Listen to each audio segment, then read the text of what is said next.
Hello साथियों, नमस्कार। आपके अपने परिवार ब्राइट फ्यूचर विद उत्कर्ष में आपका हार्दिक स्वागत है।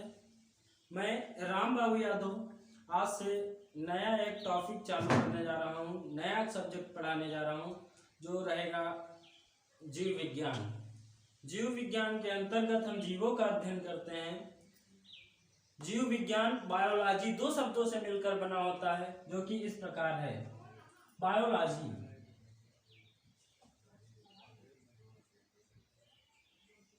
Biology means bios धन लोगोस। Biology means bios धन लागोस इक्वल टू बायोलॉजी। बायोलॉजी के अंतर्गत हम जंतुओं का अध्ययन करते हैं, जैसे कि बायोस का अर्थ होता है लाइफ, धन लोगोस का अर्थ होता है स्टडी। लाइफ मीन्स जीवन, स्टडी मीन्स अध्ययन।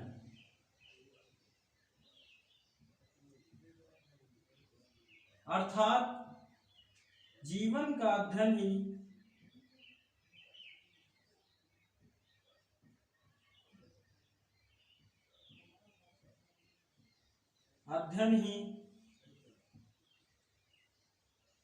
बायोलॉजी कहलाता है।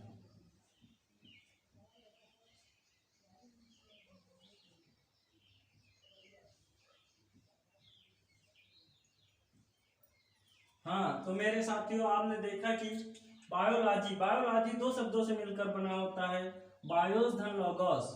बायोस का अर्थ होता है लाइफ, लोगोस का अर्थ होता है स्टडी। लाइफ मीन्स जीवन और स्टडी मीन्स अध्ययन, अर्थात जीवन का अध्ययन ही बायोलॉजी कहलाता है। जीव विज्ञान के जनक अरस्तु कहलाते हैं। अरस्तु को जीव विज्ञान का पिता कहा जाता है।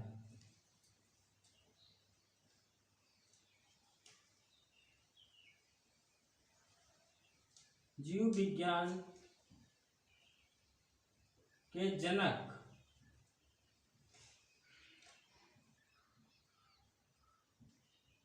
अरस्तु। जीव विज्ञान के जनक अरस्तु हैं। जीव विज्ञान के जनक अरस्तु को माना जाता है। अरस्तु ने बायोलॉजी के बारे में अनेक तथ्य दिए हैं, इसीलिए जीव विज्ञान के जनक अरस्तु कहलाते हैं। जीव विज्ञान का शब्द का प्रयोग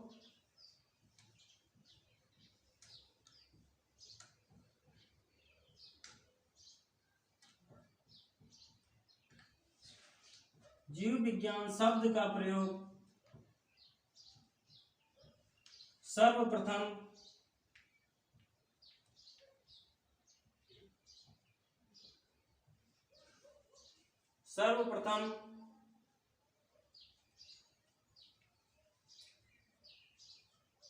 लैमार्क, जो कि जर्मनी के रहने वाले हैं,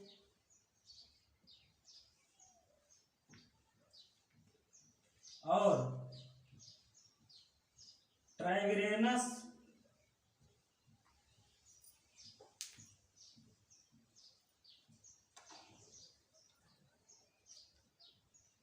जो कि एक फ्रांसीसी वैज्ञानिक है, ने दिया था।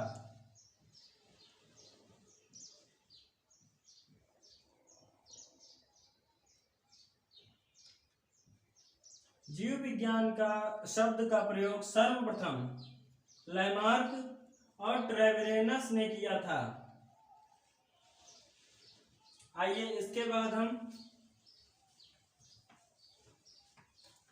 जीव विज्ञान की कुछ अन्य शाखाएं हैं, उनके बारे में आपको बताते हैं। तो हेडिंग डालते हैं, जीव विज्ञान की कुछ शाखाएं।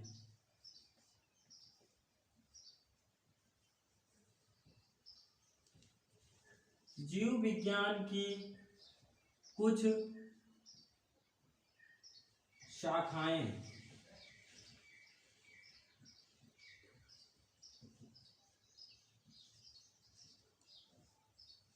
अब हम जीव विज्ञान की कुछ शाखाओं के बारे में बात करने जा रहे हैं, क्योंकि जीव विज्ञान के अंतर्गत हम बहुत सारी चीजों का अध्ययन करते हैं।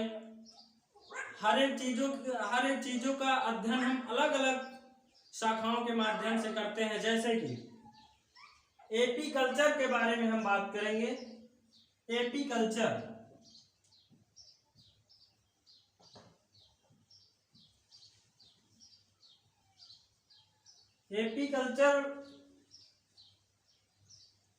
से हम मधुमक्खी पालन, एपीकल्चर के माध्यम से हम मधुमक्खी पालन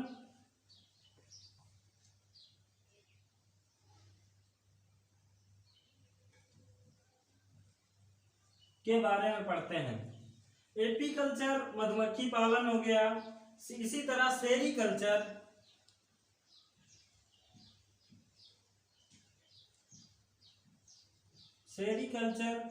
रेशम कीट पालन, रेशम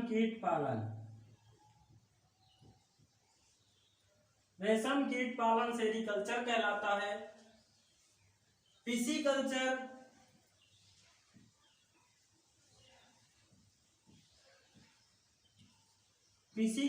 मछली पालन कहलाता है।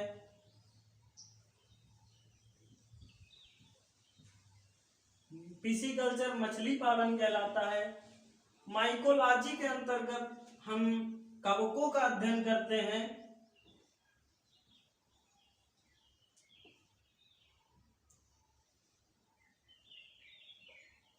माइकोलॉजी के अंतर्गत हम कवकों का अध्ययन करते हैं।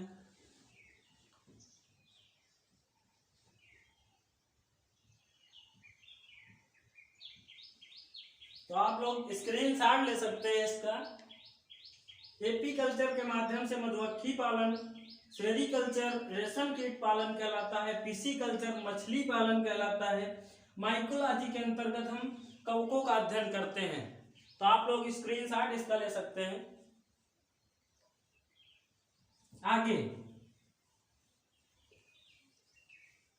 आगे हम अन्य शाखाओं की बात करते हैं। फाइकोलॉजी,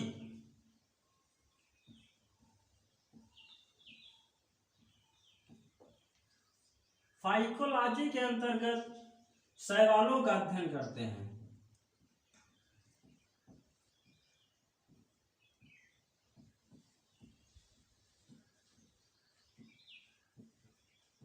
शैवालों का अध्ययन फाइकोलॉजी कहलाता है।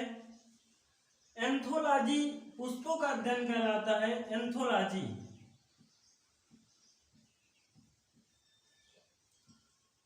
एंथोलॉजी के अंतर्गत पुष्पों का अध्ययन होता है।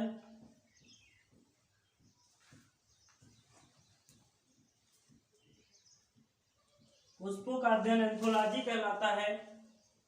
पोमोलॉजी फलों का अध्ययन कहलाता है। पोमोलॉजी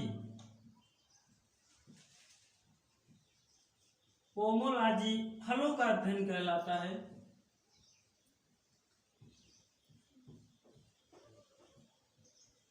फलों का अध्ययन पोमोलॉजी कहलाता है। उसके बाद ऑर्निथोलॉजी, जिसके अंतर्गत हम पक्षियों का अध्ययन करते हैं। ऑर्निथोलॉजी के अंतर्गत पक्षियों का अध्ययन करते हैं।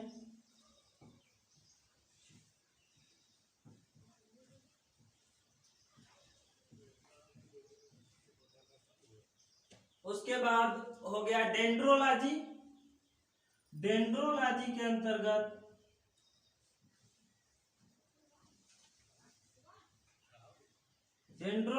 अंतर्गत वृक्षों एवं झाड़ियों का अध्ययन करते हैं।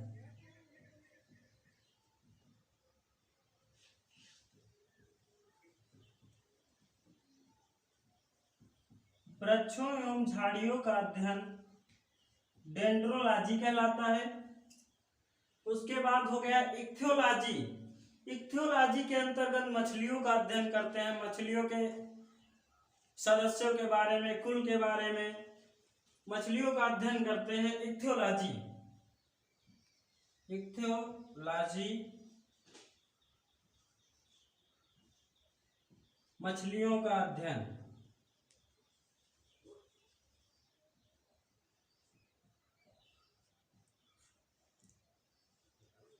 मछलियों का अध्ययन इक्थियोलॉजी कहलाता है। फाइकोलॉजी के अंतर्गत शैवालों का अध्ययन। एंथोलॉजी के अंतर्गत पुष्पों का अध्ययन। पोमोलॉजी के अंतर्गत फलों का अध्ययन। ऑर्निथोलॉजी के अंतर्गत पक्षियों का अध्ययन। डेंड्रोलॉजी के अंतर्गत झाड़ियों का अध्ययन। और इक्थियोलॉजी के अंतर्गत मछलियों का अध्ययन करते हैं। आप लोग स्क्रीनशॉट ले सकते हैं इसका। उसके बाद कुछ अन्य शाखाओं की बात करते हैं।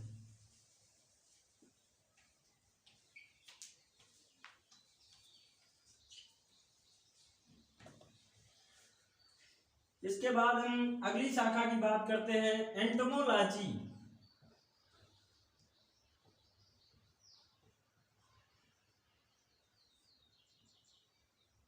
एंटोमोलॉजी के अंतर्गत हम कीटों का अध्ययन करते हैं।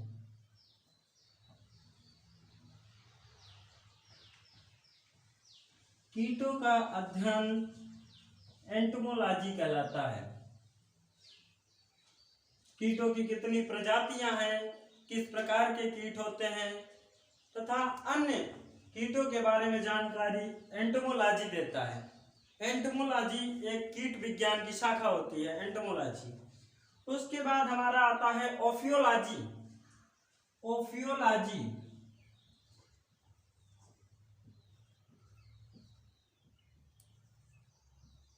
ओफियोलॉजी के अंतर्गत हम सर्पों का अध्ययन करते हैं।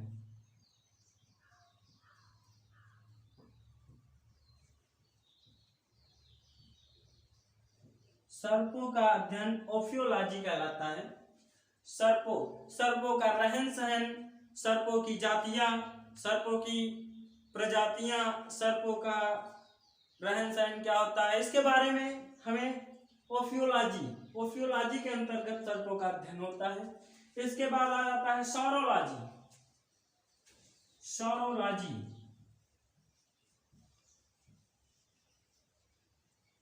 सौरोलॉजी के अंतर्गत हम छिपकलियों का अध्ययन करते हैं। छिपकलियों का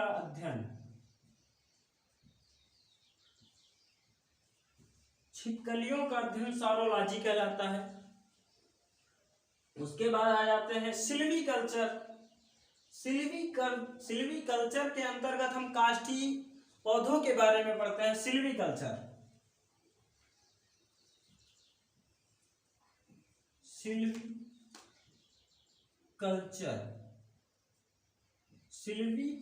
के अंतर्गत काष्ठी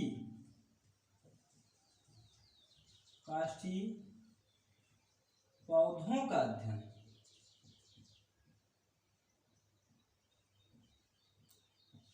काष्ठी पौधों का अध्ययन सिल्वीकल्चर कहलाता है। उसके बाद आ जाते हैं हम इकोलॉजी के अंतर्गत हम पारिस्थितिकी विज्ञान पढ़ते हैं, पारिस्थितिकी तंत्र पढ़ते हैं। पारिस्थितिकी क्या होती है, किस प्रकार से हमारा पारिस्थितिकी तंत्र बनता है, इसको हम इकोलॉजी के अंतर्गत पढ़ते हैं। इकोलॉजी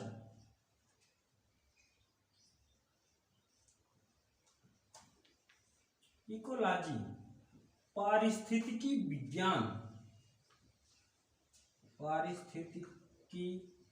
विज्ञान। पारिस्थितिकी विज्ञान के अंतर्गत हम इकोलॉजी पढ़ते हैं। उसके बाद हमारा आ जाता है एनाटॉमी।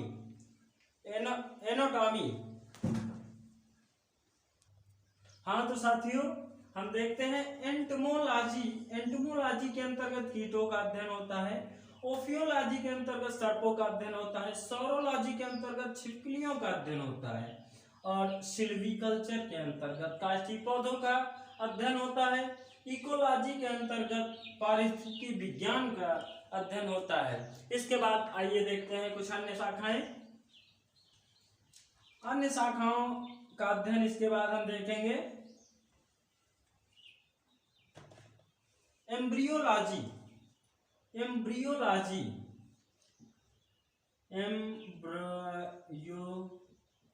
एम्ब्रायोलॉजी, एम्ब्रियोलॉजी के अंतर्गत हम भ्रूण विज्ञान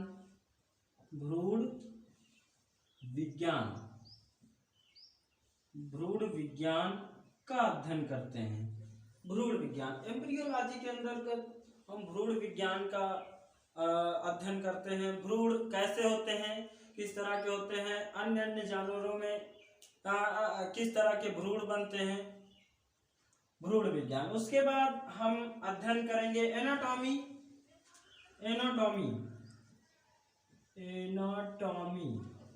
एनाटॉमी के अंतर्गत मानव शरीर की संरचना का अध्ययन करते हैं। मानव शरीर की संरचना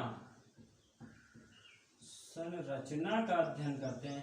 एनाटॉमी के अंतर्गत हम लोग मानव शरीर की संरचना का अध्ययन करते हैं। उसके बाद आपका अगला आ जाता है न्यूरोलॉजी।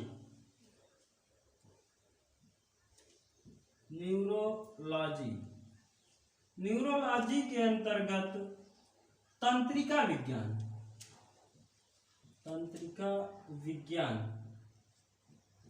न्यूरोलॉजी के अंतर्गत हम तंत्रिका विज्ञान या नाड़ी स्पंदन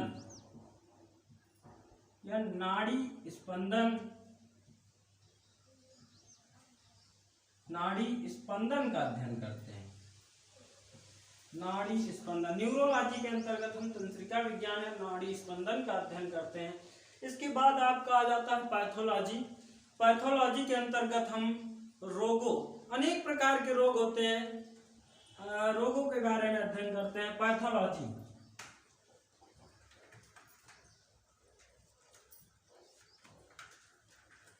पैथोलॉजी, रोग विज्ञान, रोगों का अध्ययन। पैथोलॉजी के अंतर्गत हम रोगों का अध्ययन करते हैं। पैथोलॉजी जैसे कि हमारे शरीर में अन्य प्रकार के रोग होते हैं, पथरी हो गई, ट्यूमर हो गया, अरे अन्य रोग होते हैं जिनके बारे में हम पैथोलॉजी के अंतर्गत अध्ययन करते हैं।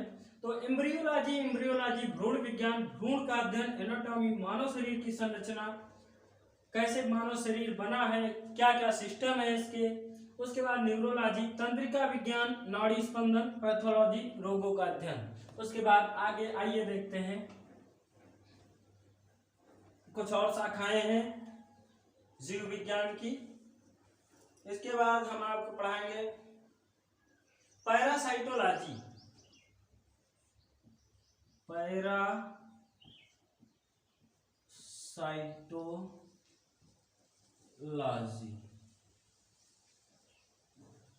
पैरासाइटोलॉजी के अंतर्गत परजीवी विज्ञान का अध्ययन करते हैं। पैरासाइटोलॉजी, इसका मतलब ये हुआ इस संसार में बहुत प्रकार के परजीवी जंतु होते हैं जो एक दूसरे पर निर्भर होते हैं। परजीवी अर्थात जो दूसरे पर निर्भर होते हैं, जो दूसरे के माध्यम से अपना भोजन ग्रहण करते हैं, उसे परजीवी, पैरासाइट कहते हैं। तो उनका अध्ययन हम परजीवी विज्ञान यानी कि पैरासाइटोलॉजी के अंतर्गत करते हैं। इसके बाद हो गया पैलियोंटोलॉजी।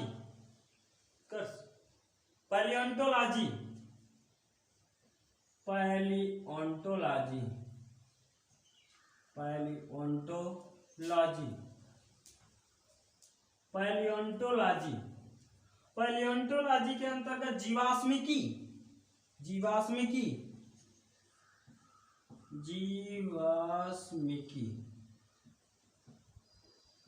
इसके माध्यम से, पैलियोंटोलॉजी के माध्यम से हम जीवाश्मों का अध्ययन करते हैं।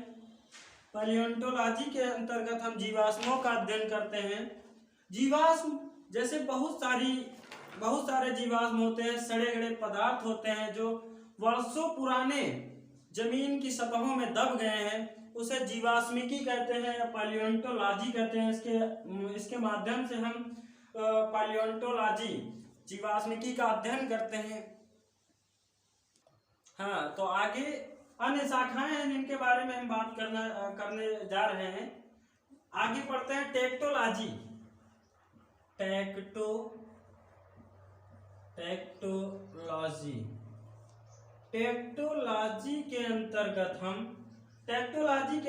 हम पशु शरीर का रचनात्मक संगठन पढ़ते हैं।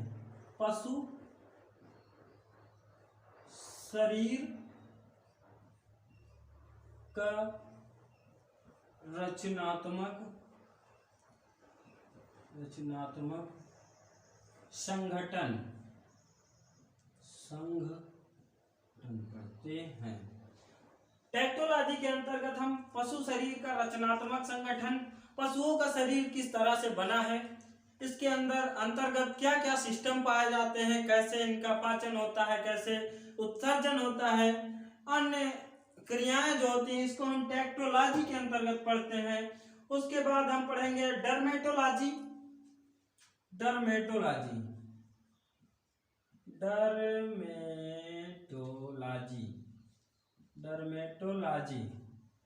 डर्मेटोलॉजी के अंतर्गत हम त्वचा विज्ञान का अध्ययन करेंगे। त्वचा विज्ञान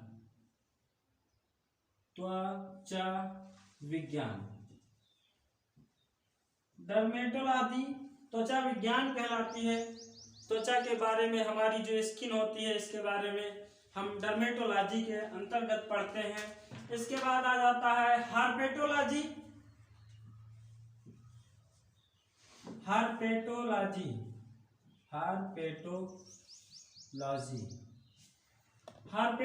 के अंतर्गत सरीसृपों का अध्ययन करते हैं। सरीसृपों का अध्ययन हार्पेटोलॉजी कहलाता है। सरीसृप हमारे उभयचर जो होते हैं, एम्फीबियंस जो होते हैं, सरीसृप कहलाते हैं। जैसे कि हमारा मेढक हो गया और मेढक हो गया, ये सब हमारे सरीसृप होते हैं।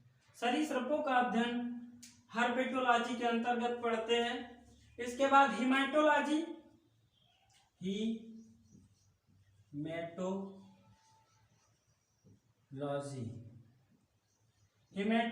के अंतर्गत रुधिर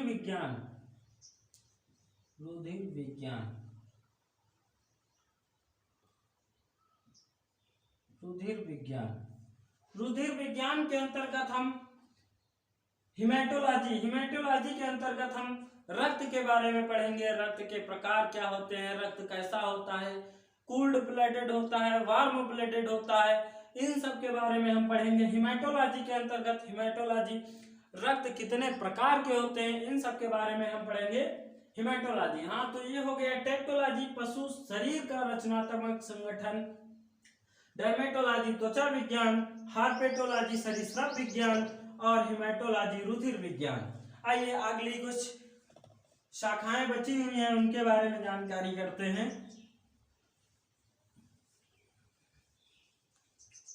तो आपका आगे आ गया मॉर्फोलॉजी। मॉर्फोलॉजी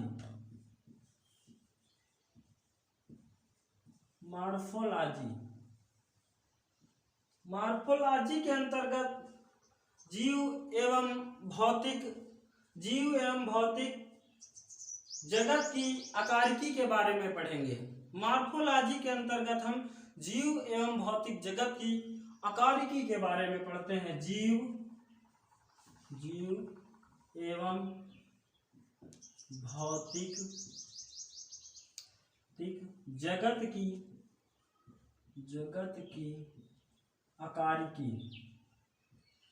आकारिकी के बारे में पढ़ेंगे। उसके बाद हमारा दूसरा है मायोलॉजी। मायोलॉजी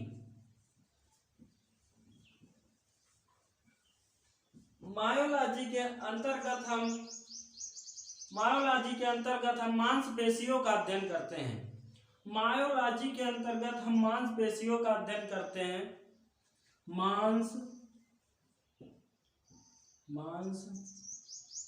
मांसपेशियों का अध्ययन। मायोलॉजी के अंतर्गत हम मांसपेशियों का अध्ययन करते हैं। इसके बाद हमारा आ गया सीरोलॉजी। सीरोलॉजी के अंतर्गत हम रक्त व सीरम का अध्ययन करते हैं।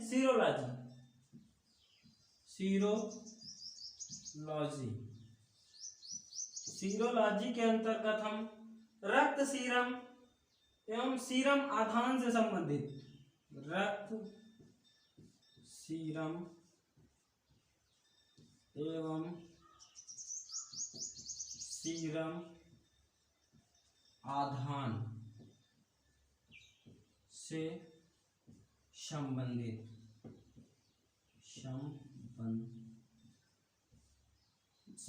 सीरोलॉजी के अंतर्गत हम रक्त, सीरम एवं सीरम आधान से संबंधित पढ़ते हैं। इसके बाद आपका आ गया स्पेलेक्नोलॉजी।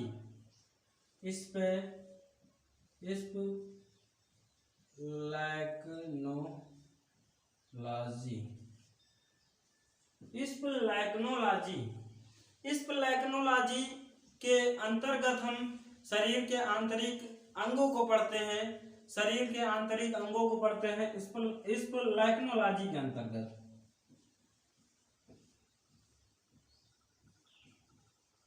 शरीर के आंतरिक अंगों को पढ़ते हैं, अंगों का अध्ययन।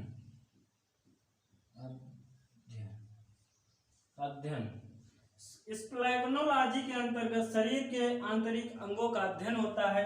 तो इस प्रकार हम देखते हैं मॉर्फोलॉजी जीव एवं भौतिक जगत की आकृति का अध्ययन होता है। मायोलॉजी मांसपेशियों का अध्ययन होता है। सीरोलॉजी रक्त, सीरम एवं सीरम आधान से संबंधित होता है। स्पेलेक्नोलॉजी शरीर के आंतरिक अंगों का अध्ययन होता है। हाँ, तो आज के लिए इतना टॉपिक काफी था। अब मिलते हैं अगले टॉपिक में। अगला टॉपिक हमारा रहने वाला है जीवों का वर्गीकरण। तो हमारा ये वीडियो पसंद आया हो तो लाइक एवं सब्सक्राइब करें एवं अपनी प्रतिक्रियाएं हमारे कमेंट बॉक्स में अवश्य दें। धन्यवाद।